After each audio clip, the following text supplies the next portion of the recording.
नमस्कार मंडळी, आज मी तुमच्यासोबत अतिशय सोपी पण खाण्यासाठी अतिशय टेस्टी लागणारी चिकनची ही रेसिपी शेअर करणार आहे. त्यामुळे एकदा तुम्ही नक्की ट्राय करून बघा. कमी साहित्यात तयार होते, कमी वेळात तयार होते, 15 मिनिटात कुकरमध्ये झटपट तयार होते, कुठलंही जास्त काम करावं लागत नाही आणि चिकन अतिशय मऊसूत आणि टेस्टी बनतं.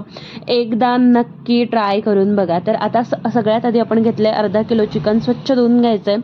त्यामध्ये आपण 3 चमचे मोठे दही घालून घेणार आहे. दहीमधलं पाणी निथळून घ्या, कुठलंही पाणी आपल्याला दहीमध्ये नकोय. त्यानंतर इथे मी पाव चमचा हळद, अर्धा चमचा लाल तिखट, अर्धा चमचा गरम मसाला, अर्धा चमचा चिकन मसाला एव्हरेस्टचा, धण्याची पावडर 1 चमचा, अर्धा चमचा जिऱ्याची पावडर आणि मटन मसाला तुमच्याकडे कुठलाही असेल, नसेल तर बिर्याणी मसाला यामध्ये तुम्ही घालू शकतात.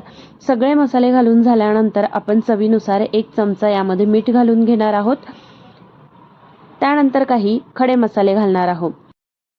वेलची, लवंग, जायफळ, स्टार फूल आणि तेजपान यामध्ये घातलंय आणि दालचिनी पण घातलेली आहे.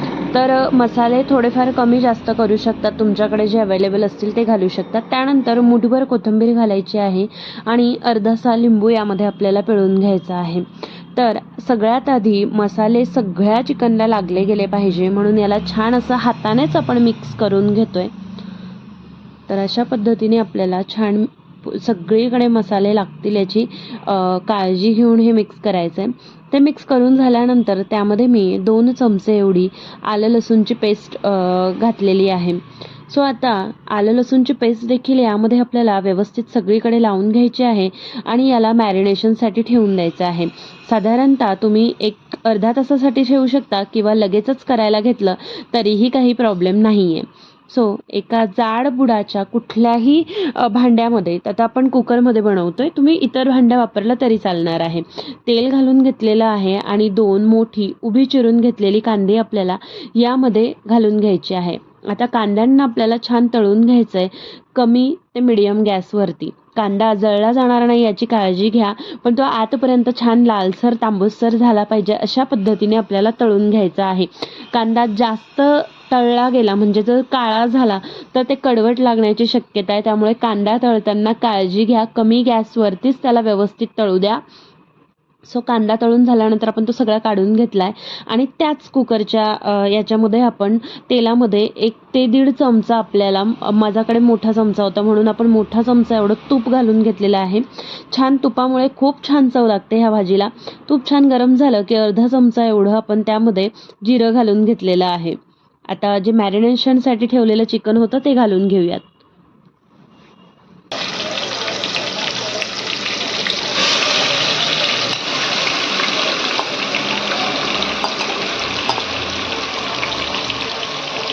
तर हे चिकन आपल्याला व्यवस्थित असं थोडंसं कमी गॅसवरतीच परतवायचं, म्हणजे अगदी कमी नका करू, पण थोडंसं मिडियमपेक्षाही कमी गॅस राहू द्या, जेणेकरून आपण यामध्ये टाकलेली दही जी आहे ती अचानक टेम्परेचरमुळे फुटणार नाही. कमी गॅसवरती थोडंसं सुरुवातीला एखादा अर्धा मिनटं परतवा, नंतर तुम्ही थोडासा गॅस वाढवू शकता. आता याला छान परतून घ्यायचं. हे परतून झालं कसं समजायचं, मस्त असं तेल तूप सेपरेट झालं की समजायचं आपलं चिकन छान परतवलं गेलंय.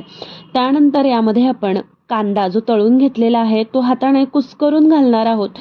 झालं तर तुम्ही मिक्सरमध्ये फिरवू शकतात, पण असाही घातला तरी चालेल. त्यानंतर या ठिकाणी 2 छोटी पिकलेली टोमॅटो आपल्याला घालून घ्यायची आहे. आता टोमॅटो आपण सगळ्यात नंतर घालतोय, कारण ते ओव्हरकुक झाला नाही पाहिजे, तर तो भाजीमध्ये छान लागतो. जास्त शिजला की मग ते प्युरीसारखं होतं, त्यामुळे आपल्याला हा अगदी नंतर घालायचा आहे. तर हे थोडंसं परतून झालं की त्यामध्ये आपण थोडंसं पाव चमचा एवढं जायफळ आपल्याला किसून घालायचं आहे. जायफळामुळे याला टेस्ट तर छान लागतेच, त्याबरोबर ह्या चिकनचा वास खूप सुंदर येतो. तर हे टाकून झाल्यानंतर यालाही थोडं परतून घ्यायचं आहे. परतवायची मेहनत थोडीशी आहे, पण खायला अतिशय छान लागतं बरं का. एकदा नक्की ट्राय करायला बनतंच.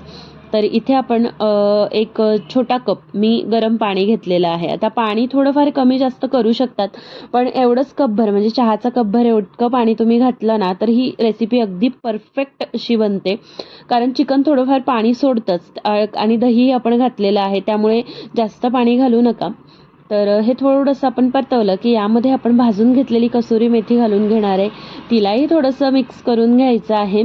आणि याचं छान असं झाकण बंद करून आपल्याला 2 शिट्ट्या करायच्या, कारण ऑलरेडी आपण याला खूप परतवलेलं आहे, त्यामुळे हे 2 शिट्ट्यांमध्ये छान शिजतं. तर इथे मस्त 2 शिट्ट्या झाल्यानंतर वाफ होऊन द्यायची आहे, वाफ काढू नका. इथे असं मस्त असा आपला कोरमा रेडी झालेला आहे. हा तुम्ही जिरा राईससोबत, कुलच्यासोबत आणि चपातीसोबत देखील खाऊ शकतात. अतिशय टेस्टी ही रेसिपी लागते. एकदा तुम्ही करून बघा, तुम्हाला आवडल्याशिवाय राहणार नाही आणि अगदी झटपट देखील तयार होते आणि खायला काही सांगायलाच नको, मस्त लागते. तर यावरती थोडीशी कोथिंबीर गार्निश करून बघा. कधी पाहुणे आले आणि तुमचाही काहीतरी वेगळा पण कंटाळा आलाय, खायचं तर आहे पण कंटाळा आलेला असेल, अशा वेळेस ही रेसिपी नक्की करून बघा. आतपर्यंत मस्त अशी शिजलेली असते. आणि हो, रेसिपी आवडली असेल तर एक लाईक करायला काही हरकत नाही, कमेंट करायलाही हरकत नाही. धन्यवाद, भेटूया.